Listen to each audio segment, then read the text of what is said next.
নমস্কার বন্ধুরা, আবার তোমাদের জন্য একটা নতুন রেসিপি নিয়ে চলে এসেছি। আজকে রাত্রিরের ডিনারের জন্যে রুটি বা পরোটার সাথে একটা জমে যাওয়া রেসিপি তোমাদের সাথে শেয়ার করব। দেখো, এখানে আমি পেঁয়াজ নিয়ে নিয়েছি, আস্ত পেঁয়াজ 4টে নিয়েছি, এই মিডিয়াম সাইজে। ওটাকে একদম তেলে ভেজে নিচ্ছি, সাদা তেলে ভেজে নিচ্ছি। ওদিকে ভাজা হচ্ছে আর এইদিকে কয়েকটা জিনিস দেখিয়ে নিচ্ছি। 2টো টমেটো নিয়েছি লাল রঙের, আর এখানে নিয়েছি রসুন কয়েকটা ছাড়িয়ে নিয়েছি, আর একটা ক্যাপসিকাম নিয়েছি। এটাকে আমি টুকরো করে নিচ্ছি। ওইদিকে কিন্তু পেঁয়াজটা কিন্তু মিডিয়াম ফ্লেমে ভাজা হচ্ছে। আস্ত পেঁয়াজ খোসা ছাড়িয়ে একদম তেলের মধ্যে দিয়ে দিতে হবে, দারুণ জমে যাবে। যদি রাত্রিরের ডিনারে রুটির সাথে থাকে, পরোটা হলে তো জমে যাবেই, মানে পরোটা না থাকলেও যদি রুটির সাথেই দাও না, দারুণ দারুণ, একবার অবশ্যই করে দেখবে। এখানে ক্যাপসিকামগুলো একটু চৌকো চৌকো করে কেটে নিচ্ছি, ঠিক আছে? সবই ধুয়ে পরিষ্কার করে রাখা, একদম সেইগুলোকে টুকরো করে নিচ্ছি। আর এইদিকে দেখো পেঁয়াজগুলো ভাজা হচ্ছে মিডিয়াম ফ্লেমে। দেখতেই পাচ্ছ কীরকম জল ছিটকাচ্ছে। খুব একটা নয়, সাবধানে করলে কোনো অসুবিধে নেই। আর একদিকে হয়ে গেছে, তাই একটু উল্টে দিলাম, উল্টো দিকটা একটু হয়ে যাবে। এরকম একটু লাল লাল করে ভেজে আমি তুলে নেব। একটু এই যে তেল ঝরিয়ে আমি এটাকে তুলে রেখে দিচ্ছি। বেশ তেলের পরিমাণটা দেখছো বেশি, কারণ হচ্ছে ওই যে ভাজা হবে, সেই জন্যে সবগুলো ভাজা হবে, সেই জন্যে এখানে ক্যাপসিকামগুলো ওই গরম তেলের মধ্যে দিয়ে দিলাম, দিয়ে ঝটপট ভেজে তুলে নিতে হবে, হালকা করে ভেজে তুলে নিতে হবে। একদম হাই রয়েছে, একদম দেওয়ার সাথে সাথে সব দিয়েছি, একটু নাড়াচাড়া করে নিলাম, ব্যাস। এবারে সবগুলো তেল ঝরিয়ে তুলে নেবো। একদম বেশি ভেজে একদম নরম করে ফেলবে না, ঠিক আছে? বেশি নরম হয়ে গেলে ক্যাপসিকামগুলো ভালো লাগে না, সেই জন্যে নরম কিন্তু করা যাবে না। এই দেখো সবুজ সবুজ রং রয়েছে, বুঝতেই পারছো, তার মানে কতটা ভাজা হয়েছে। এই জিনিসগুলো একটু দেখে বুঝে নিতে হবে। এতদিন ধরে তো কিছুটা রান্না শিখেছো, তাই না? চলো, আর যারা নতুন করবে তারা একটু বুঝে নিও। এখানে ওই তেলের মধ্যে ওই 2টো আস্ত টমেটো দিয়ে দিলাম, কোনো কিছুই কাটিনি, কিছুই করিনি, সেই আস্ত টমেটোটা দিয়ে দিয়েছি। আর এখানে নিয়ে নিয়েছি পনিরটা আমি কেটে মাঝারি সাইজের কিউব মতন করে নেব। তোমরা তোমাদের মতন আন্দাজ মতন করবে, কিন্তু ওই বেশি ছোট করবে না, ছোট করলে ভালো লাগবে না, সেই জন্যে মাঝারি সাইজের করে নেবে।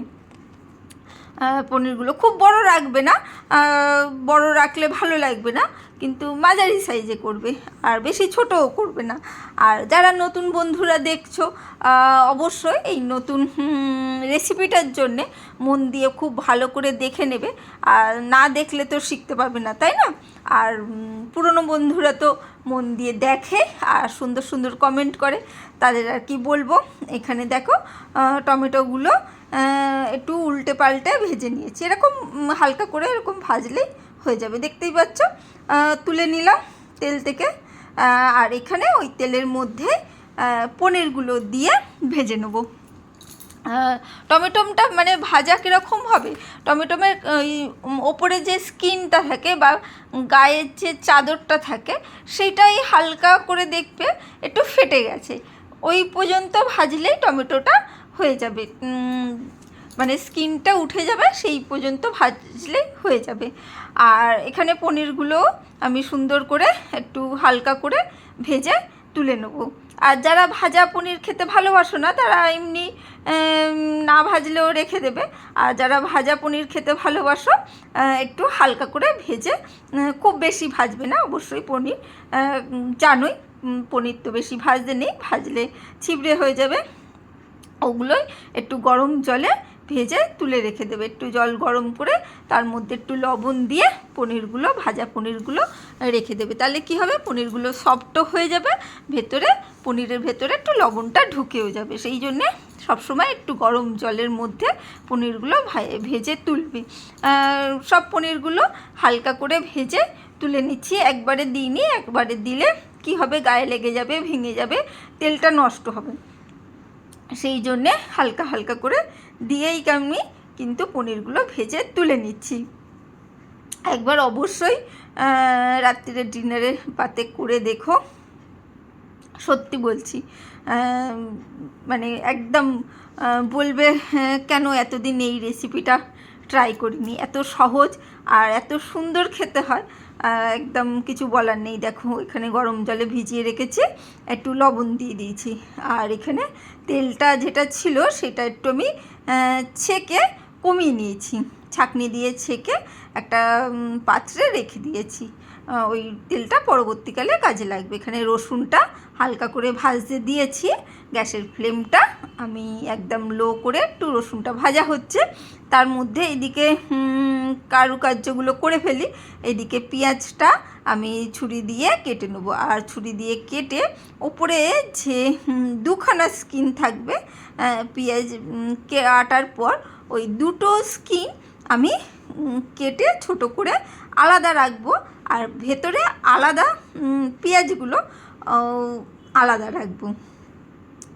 বোঝা গেছে নিশ্চয়ই? ওপরে ভাজা পেঁয়াজের উপরে যে দুটো স্তর থাকবে, ওপর দিকে যে দুটো স্তর থাকবে, সেই স্তর দুটো আলাদা করে কেটে টুকরো করে ক্যাপসিকামের সাথে রেখে দেবো, আর ভেতরে যে অংশটা থাকবে সেটা কেটে কিন্তু আমি মিক্সির মধ্যে দিয়ে দিচ্ছি। 4টে পেঁয়াজেরই তাই করব। ওপরে দুটো স্তর আমি কেটে আলাদা করব, একটু টুকরো করে ক্যাপসিকামের সাথে রেখে দেবো, আর ভেতরের অংশটা আমি আলাদা করে মিক্সির বাটির মধ্যে নিয়ে নেবো, ওটা পেস্ট হওয়ার জন্যে। আশা করি বোঝা গেছে।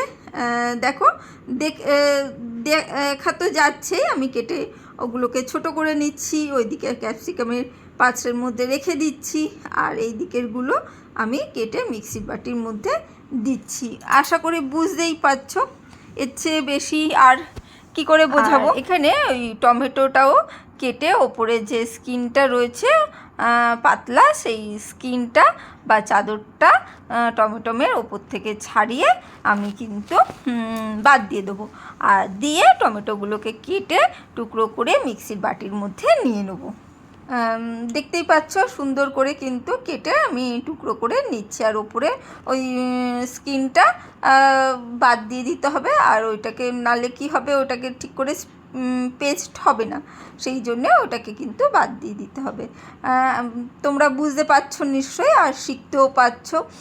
যেখানে যদি কোনো অসুবিধে হয় বুঝতে, কমেন্ট করে জানিও, বোঝানোর চেষ্টা করব। আমি আমার সাধ্য মতন তোমাদের বোঝানোর চেষ্টা করি।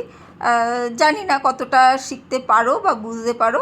হ্যাঁ, অনেকেই শিখছো, অনেকেই অনেক রকম কমেন্ট করো, বলো, সেহেতু বুঝতে পাই যে তোমরা জিনিসগুলো ধরতে পেরেছো। এখানে রসুনগুলো দেখো বেশ লাল হয়ে গেছে ভাজা, ওইদিকে করতে করতে বেশ একটু লো ফ্লেমে রেখেছিলাম, তো বেশ ভাজা হয়ে গেছে লাল মতন। এবারে ওইটাকেও তুলে আমি মিক্সির বাটির মধ্যে দিয়ে দিচ্ছি। রসুন, টমেটো আর পেঁয়াজটা ভালো করে পেস্ট করে নেবো। আর এখানে দেখো গোটা গরম মশলা নিয়ে নিয়েছি, দারচিনি, লবঙ্গ আর ছোটো এলাচ নিয়ে, ওই 3টে ছোটো এলাচ নিয়েছি, দারচিনি 1 টুকরো আর লবঙ্গ 4টে মতন, সেইটাকে একটু থেতো করে নিচ্ছি। থেতো করে এবারে মশলাটা দেবো। থেতো করে গরম মশলাটা দিলে কি হবে, রান্নার স্বাদটা কিন্তু একটু অন্য রকমই আসবে, সেই জন্য একটু থেতো করে ওই তেলের মধ্যে দিয়ে দিলাম। তেলটা তো গরমই রয়েছে, বেশ সুন্দর হালকা করে ভাজা হয়ে গেলে এবারে আমি যে মশলাটা করলাম, পেস্টটা, মানে টমেটো, পেঁয়াজ আর রসুন, সেই পেস্টটা আমি দিয়ে দেবো এর মধ্যে, সুন্দর করে দিয়ে এবার কষিয়ে নেব। আর পেস্টটা অবশ্যই একটু ঠান্ডা করেই করবে। কেটেছি যখন ঠান্ডাই হয়ে গেছে, সেইগুলো গরম অবস্থায় কিন্তু পেস্টটা করবে না। ঠিক আছে, তাহলে বিপদ ঘটতে পারে, মানে ওপরে হাওয়াতে বাষ্প হয়ে ওটা মিক্সির বাটিটা খুলে দিতে পারে, আর চারিদিকে ছিটকে চোখে মুখে বিপদ ঘটে যেতে পারে। সেই জন্যে অবশ্যই মশলাগুলো যখনই পেস্ট করবে একটু ঠান্ডা করে নেবে। এখানে একটু হলুদ গুঁড়ো দিয়ে দিচ্ছি, একটু লঙ্কার গুঁড়ো দিতে হবে, লঙ্কা তো ব্যবহার করিনি সেহেতু লঙ্কার গুঁড়ো দিতে হবে, একটু কাশ্মীরি লঙ্কার গুঁড়োও দেবে রঙের জন্য, আর এমনি লঙ্কার গুঁড়োও দেবে, আর হলুদ গুঁড়ো তো লাগবে হালকা করে রঙের জন্যে, না হলে তো ভালো লাগবে না। সেটাকে ভালো করে নাড়াচাড়া করে আমি কষিয়ে নেবো। আর এখানে অল্প একটু লবণ দেবো অবশ্যই, আর এখানে আমি আর একটু লঙ্কার গুঁড়ো দিয়ে দিলাম, মনে হলো একটু ঝালটা কম হতে পারে সেই জন্যে আবার একটু লঙ্কার গুঁড়ো দিয়ে দিলাম। ভালো করে কষিয়ে নিতে হবে মশলাটাকে। গলাটা হয়তো একটু ধরা লাগতে পারে, একটু ওয়েদারটা তো খুব খারাপ, ঠান্ডা গরম প্রচণ্ড গরম, এই জন্যে একটু গলাটা বসে গেছে, সেই জন্যে। চলো এখানে হালকা করে একটু চিনি দিয়ে দিলাম, ভালো লাগবে পনিরে একটু চিনি দিলে টেস্টটা ভালো আসে, সেই জন্য একটু চিনি দিয়ে দিলাম। আর লবণটা দেবে, আর ওইখানে যেহেতু পনিরের মধ্যে একটু পনিরের জলের মধ্যে লবণটা দেওয়া রয়েছে, সেই জন্যে সেই জলটা আমি ফেলে দেবো না, সেই জলটা কিন্তু আমি ইউজ করি, পনির যেটা ভিজিয়ে রাখি সেই জলটা আমি কিন্তু ইউজ করি, সেই জন্যে সেই আন্দাজে লবণটা অবশ্যই দেবে। সেই জলটা দিয়ে মশলাটাকে সুন্দর করে কষিয়ে নিচ্ছি। দেখতেই পেয়েছিলে বেশ শুকনো হয়ে গেছিলো, সেই জন্যে মিক্সি বাটিটা আগে ধুয়ে জলটা দিলাম, দিয়ে আর পনির ভেজানো জলটা তো গরম জলটা তো রয়েছে সেটা দিয়ে ভালো করে নাড়াচাড়া করে মিশিয়ে নিয়ে মশলাটা এবারে পনিরগুলো কিন্তু আস্তে করে ঢেলে দেবো, একটু ফুটে যাক, আর তখনও দিয়ে দিলে কোনো অসুবিধে নেই, কারণ পনিরগুলো এই জলের মধ্যে গরম জলের মধ্যেই ছিল, সেহেতু এই সময় দিয়ে দিলেও অসুবিধে নেই। আর ঝোলটা একটু ফুটে গেলে তারপরেও পনিরগুলো দিতে পারো, দুর্দান্ত হয়, অবশ্যই ট্রাই করো। এখনও কিছু রয়েছে মশলা দেবো, সেহেতু এইটুকুনি দেখেই চলে যাবে না। চলো একটু পনিরগুলো দিয়ে দিলাম, আর ভিডিও সেট করার সময় মাঝে সাঝে একটু আওয়াজ হয় দরজার, কি করব, আমার মেয়েরা একটু ঢোকে বেড়ায়, মাঝে সাঝে কেটে দিই করি, কিন্তু মাঝে সাঝে ধৈর্য হারিয়ে ফেলি, কি করব, কিছু করার নেই। চলো পনিরগুলো দিয়ে দিয়েছি, ভালো করে ফুটিয়ে নিয়েছি, এবারে ক্যাপসিকামগুলো আর যে পেঁয়াজের ওপরের অংশগুলো ছিল সেইগুলো দিয়ে এবার নাড়াচাড়া করে নিচ্ছি। দেখো কি দারুণ দেখতে হয়েছে, খেতেও সেই রকম লোভনীয় হবে একদম, অবশ্যই ট্রাই করো, না ট্রাই করলে বুঝতে পারবে না। রাত্রিরে ডিনারের পাতে অবশ্যই করো। একটু হালকা করে কাসুরি মেথি, সামান্য কিন্তু বেশি দিইনি, সেটাকে ওপর থেকে দিয়ে দিলাম, দিয়ে একটু কাসুরি মেথি দিয়ে ভালো করে ফুটিয়ে নিয়ে দেখো ঝোলটা কমিয়ে নিয়েছি। রুটির পাতে তো খুব বেশি ঝোল ভালো লাগে না, সেই জন্য একটু ঝোলটা কমিয়ে দিয়ে নামাতে হবে। আর ওপর থেকে সামান্য একটু গরম মশলা দেবে, দিয়ে ভালো করে শুকনো শুকনো করে নামিয়ে দেবে। কেমন লাগলো রেসিপিটা অবশ্যই কমেন্ট করো, না কমেন্ট করলে কিন্তু বুঝতে পারবো না। আর একটু টেস্টি করার জন্যে সামান্য একটু ক্রিম বা একটু ঘন দুধ থাকলে সেটা দিতে পারো, এটা সেই রকম কোনো ব্যাপার না, দিতেই হবে, দিলে ভালো লাগবে, আর কিছুই না, না দিলেও টেস্টের কোনো খারাপ কিছু আসবে না। তাই একটু যদি ঘন দুধ থাকে বা শর্ট থাকে সেটা দিতে পারো, আর না হলে না দিলেও হবে, যদি ক্রিম থাকে দিতে পারো, দিয়ে একটু নাড়াচাড়া করে নামিয়ে দেবে। চলো আজকের জন্য টাটা, বাই বাই। কেমন লাগলো সেটা কমেন্ট করে জানিও, আর বেশি ভালো লাগলে লাইক কমেন্ট শেয়ার করতে ভুলো না। আজকের জন্য টাটা, বাই বাই।